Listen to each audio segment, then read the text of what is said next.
Bueno, acá estamos, acá estamos. Después de la gran piñata vamos a escuchar a alguien que vale mucho la pena escuchar. Él es Eduardo Wolowelsky. Vamos a hablar de una suave inquisición, amable inquisición, algo que él lo presenta de esta manera. Es un hombre de mucho argumento, de mucho conocimiento sobre la ciencia. Tal es así que, aparte de biólogo, él es coordinador del programa de reflexión pública sobre la ciencia del Centro Ricardo Rojas de la UBA. Y te repito, un tipo muy interesante para escuchar. Ahora seguro que va a hacer valer mi presentación. ¿Cómo te va, Eduardo? Simón te saluda. ¿Cómo te va? Espero. Es un desafío tu presentación. Activa la cámara, Eduardo. Ahí sí, espérame un poquitito. Ahí voy. Ahí estamos. Perfecto. Menos mal que no te vendí como un gran conocedor del sistema tecnológico. Nada, te estoy No, jodiendo. no, no, no. No tenía claro si tenía que activar la cámara o no. Y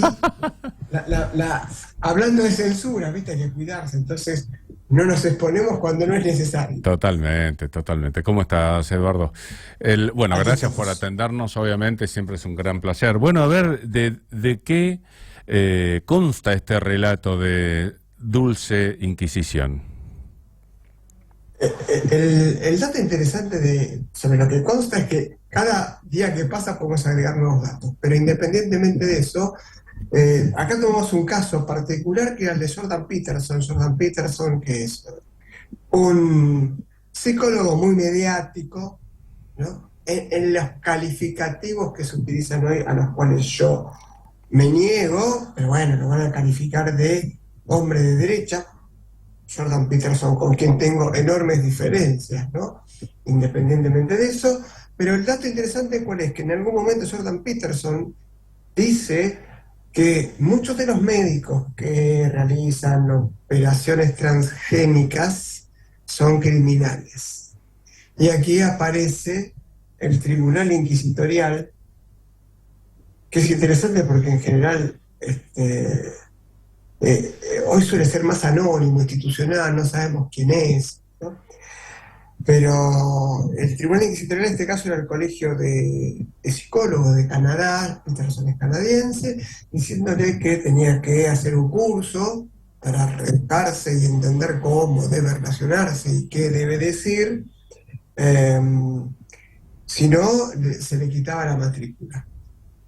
Por supuesto, a ver, en el caso de Peterson es interesante porque Peterson evita toda esta situación porque es un hombre público y salen muchas personas a apoyarlo, inclusive personas que disienten profundamente con él, ¿sí? Pero uno dice, bueno, lo que dijo, en todo caso habrá que discutirlo, no es que dijo A, B, C o D son criminales, da una idea genérica. Yo, para que se entienda la idea genérica, lo mismo se decía hace 25 años, 30 años en la Argentina, en función de que se supone había muchas más cesáreas de las necesarias. Los médicos hacen un uso comercial de las cesáreas, etcétera, ¿no? Es una acusación que entra dentro de la misma categoría. A nadie se le ocurrió censurar a quienes lo decían, y lo que se abrió fue un debate si eso era así o no era así, ¿no?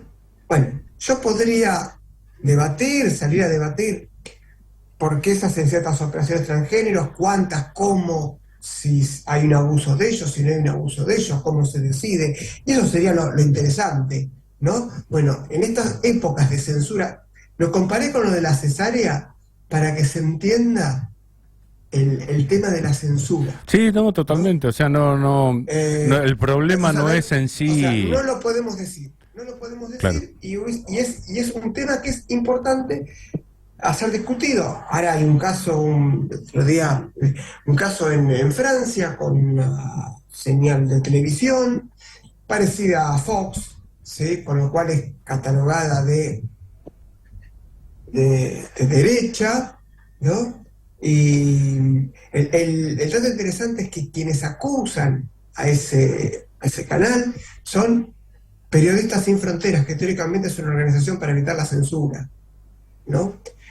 Y bueno, también salieron muchos a discutir este punto. A mí me puede no gustar la línea editorial de ciertos canales de televisión, ¿sí? Eh, me puede irritar lo que defienden, pero mientras no hagan, digamos, no propongan una acción criminal, ¿sí? Hay que matar a este, hay que Sí, atacar sí, sí. aquello, hay que destruir aquello. A mí me podrá no gustar lo que me digan que hay que cerrar la inmigración, pero bueno, a priori no es un acto criminal, es un acto con el cual yo puedo disentir y profundamente, o no, se verá, ¿sí? Pero no es un acto criminal. Entonces, hay un sociólogo canadiense, Matthew Coté, que definió en función de este caso, dice, bueno, estamos viviendo un totalitarismo sin gulag, ¿no? El gulag era el lugar donde podías pasar unos buenos momentos en, la era stalinista, en Siberia, ¿sí? Le agrego un poco de humor negro, pero me Sí, sí, sí, parece, sí, digo, totalmente. se puede ir al archipiélago gulag de Solzhenitsyn, o algunos hablan de un nuevo macartismo. Sí, Pero sí, como es ese no grave. es un Lo que vos macartismo. planteás es grave en términos de que pensar se haya cometido, pensar diferente se haya convertido en un crimen. Es Exacto.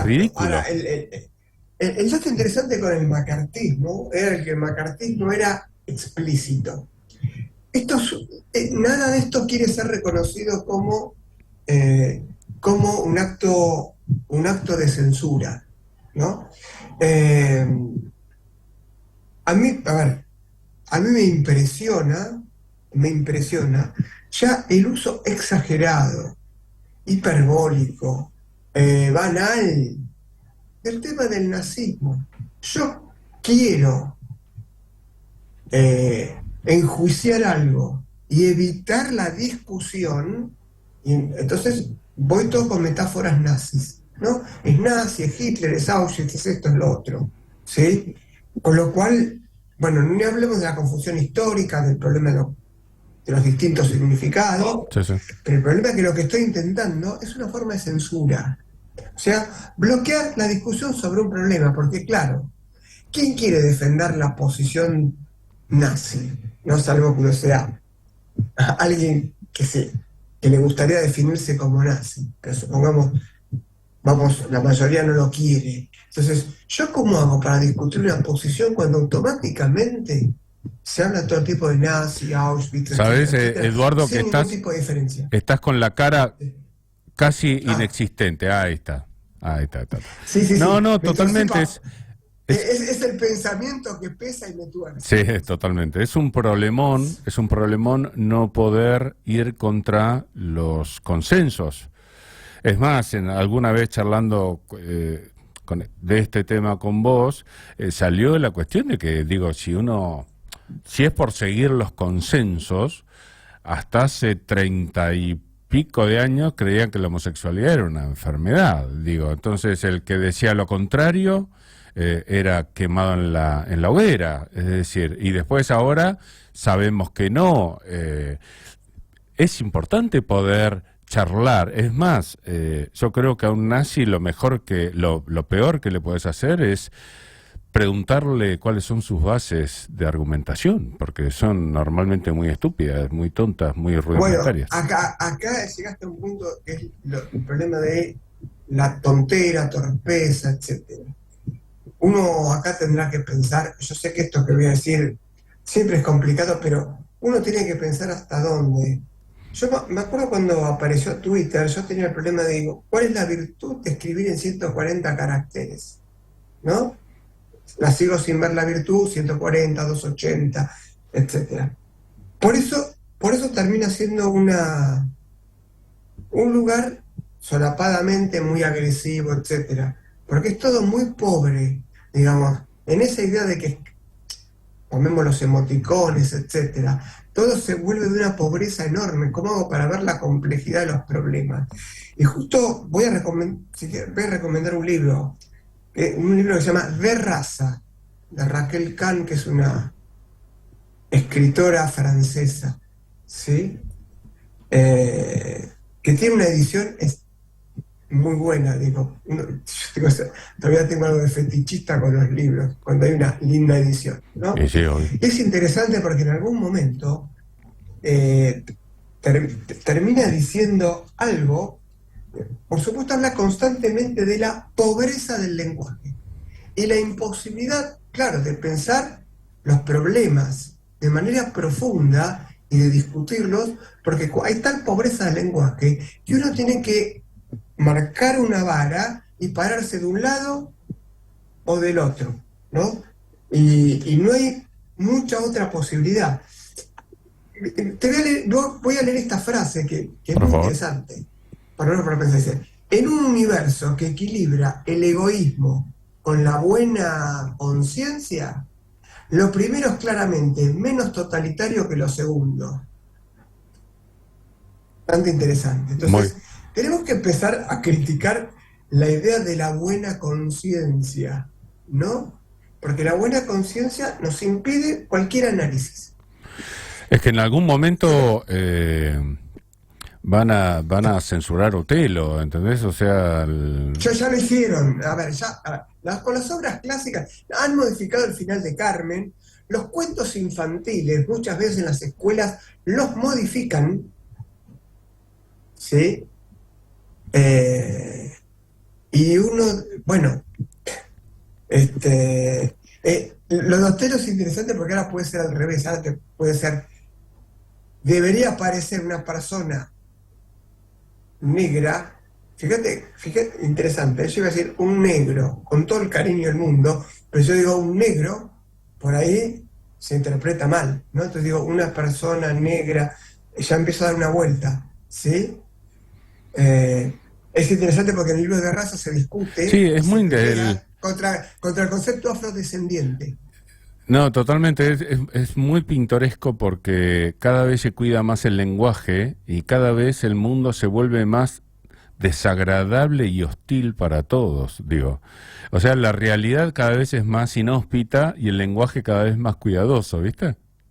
Claro, y la vida humana mucho más pobre, ¿no? O sea, estaba leyendo también, revisando una obra que es El siglo de la soledad, de Norina Hertz, una economista inglesa. El libro es muy interesante, porque el título no refleja la profundidad del libro, ¿no? Entonces dice, ¿qué dice ella? ¿Qué es la soledad? Casi en línea con Shoshana Zuboff en la era del capitalismo de la vigilancia. ¿Qué es la soledad? No es si estoy solo, estoy sin los amigos, entonces no, eso no es. La soledad es no poder habitar el mundo, Claro. estar expulsado del mundo. Y hoy mucha gente se siente expulsada del mundo, o sea, la soledad en este sentido profundo, ¿no? Digo, no puedo hablar, no puedo decir, casi que no puedo pensar, ¿no? Frente a la culpa de pensar bajo los dictámenes contrarios a lo que me impone este macartismo de la buena conciencia. Sí, que al fin y al cabo no, Ese no es el logra nada concepto. porque se habla contra el bullying y existe, por algo tienen que hablar tanto y es más. Hablan del antisemitismo, lo convirtieron, cosa que ya sabes que comparto, digo, de lo malo que es el antisemitismo, pero lo abordaron de una manera que está lejos de haberlo extinguido. Quizás las malas lenguas dicen que hasta lo acrecientan, porque Estoy de le dan acuerdo. magia, le dan una magia que si vos obligaras a que argumenten estos rústicos intelectuales, no podrían hacerlo bien. En cambio, cuando vos prohibís, que es lo que te decía antes, cuando vos prohibís, le das, es un acto de piedad casi, intelectualmente hablando. Sí, claro, a ver, el libro de Byung-Chul Han es interesante, el de algofobia. La idea de que no hay que sentir dolor, tampoco hay que sentir conflicto. Por supuesto, el conflicto y el dolor es parte fundamental de la condición humana. No hay ser humano sino sin eso, ¿sí? En algún momento yo digo, claro, casi es el odio a la propia condición humana, esa imposibilidad de hablar, pensar, de hacerlo de manera compleja. de hablar con, incluso de, yo diría, pelearte en el mejor de los sentidos. ¿Cómo pelearte? Claro, por supuesto, pelearte en el mejor de los sentidos. Nos peleamos por ideas. Si nos importa el mundo, nos peleamos por ideas. No significa que tengo que matar al otro. No, Significa no. que nos peleamos por ideas. También peleamos por el poder, ¿no? Hay, y digo, hay un libro interesante que se llama también Imperiofobia, ¿no? De una escritora española. Dice, momento, desde que existe la civilización existen los imperios. Los imperios ordenan y organizan parte del mundo, ¿no? Y a uno le puede no gustar la idea de imperio, pero no todos los imperios son iguales, primer punto, ¿sí? Hay imperios más crueles que otros. Y no quiero que me salgan con una lectura sobre la situación contemporánea. No importa, si quiere ahora podría estar pensando en la Persia de Ciro, ¿sí? Justo. Para salirnos del presente. Pero lo que quiero decir es, discutamos el lugar de los imperios, discutamos cómo nos oponemos a los imperios o cómo los cuestionamos, etcétera, Lo que pasa es etcétera. que si ¿Sí? no, obviamente me interesa más tu opinión que la mía. Es imposible, si no hay charla y no hay argumentación y no hay error, si no se aceptan los matices, no se forma el criterio por el cual nosotros aprendemos a vivir en este mundo que es más gris que blanco o negro. El humano es Sí, más que, gris que que gris es blanco o negro. complicado, hay que tomar decisiones en medio de esa complejidad. Mira, a mí una vez me hicieron una pregunta sobre la llamada generación de cristal, ¿viste? La generación a la cual no le podías decir no porque se frustra, no por esto, por lo otro. Esa visión positiva, donde siempre estamos bien, etcétera, etcétera. Yo en un momento cruelmente tengo a veces esa vertiente, no con intención de crueldad, es cruel porque, porque hiere, a veces la herida es necesaria. Yo digo, es que no es una generación de cristal, es una generación de arena. No se llega ni a constituir en cristal para romperlo. Es una serie de granos sueltos. Si no, no podemos aceptar el dolor, la limitación, la imposibilidad, ¿no? A mí me preocupa mucho la psicología positiva, de hecho, ¿no? Porque la psicología positiva eh, es muy... A ver, yo voy a tomar una frase acá que la cita Norina Hertz en El siglo de la soledad, que es de Margaret Thatcher. ¿Qué dice Margaret Thatcher? El neoliberalismo no es una cuestión económica, la economía es la excusa. La intención es conquistar el alma y el corazón del hombre y transformarlo en alguien que no tiene un mundo común. No sé si se entiende. Sí, En sí. última instancia, el neoliberalismo es la destrucción del mundo común. Y el mundo común implica que podemos discutir y que nos podemos pelear por ideas. Sí, sí, sí. A mí, El mundo, volviendo a la anécdota que generó esta charla, que es más que interesante, como era obvio que iba a suceder, es que obviamente los sensores siempre son los mismos y no es gente de ciencia como vos. Es gente que quiere eh, apagar voces, que quiere lograr poder, es decir, con razones más que prosaicas, ejercen su triste trabajo. No es para realmente generar ninguna ventaja, aparte de que el efecto es todo lo eh, contrario, ¿no? no, pero yo, a ver, yo creo que el tema es mucho más profundo y es la crisis de toda una cultura que no ha podido ni absorber la culpa del colonialismo de cierta época, ni absorber la devastación de la Primera y la Segunda Guerra Mundial. Y yo voy a agregar un punto acá que puede resultar conflictivo y lo podemos discutir, que es la devastación de la Primera Guerra Mundial. La Segunda Guerra Mundial tuvo el sesgo del Holocausto, que es tremendo, es terrible. La Primera Guerra Mundial tuvo el sesgo de una destrucción, de ir creando todo el tiempo cuestiones de destrucción absolutamente profundas a las cuales la gente no sabía ni cómo enfrentarse, ¿no? En todo caso, muchos llaman la guerra civil europea.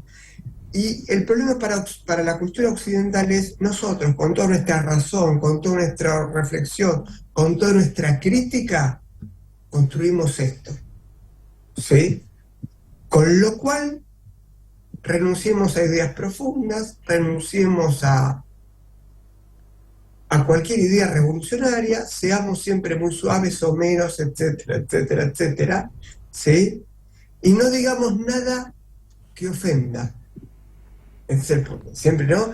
Que hay otro libro, Generación Ofendida, ¿no? Y otro que se llama de Sanja Frespeller, que es una escritora alemana, se llama Sensible. Todos somos hipersensibles frente a lo que se nos dice. Querido Eduardo, sabés que me quedaría charlando, pero el tiempo es tirano, como han dicho alguna vez, y el programa se nos va. Así que nada, Bueno, te invito a futuras charlas, siempre es bárbaro escucharte, y nada, ya espero yo ansioso. te cerraría con esto nada más, para dejar una Decime. reflexión. Aunque seamos víctimas, tenemos que salir del lugar de la víctima. Si no, gozamos del victimismo, que es uno de los grandes dramas hoy. Bien, bien, gran moño. Bueno, querido Eduardo, te mando un abrazo grande y será hasta la próxima charla. Gracias, Gracias a ustedes. que estés muy bien. Bueno,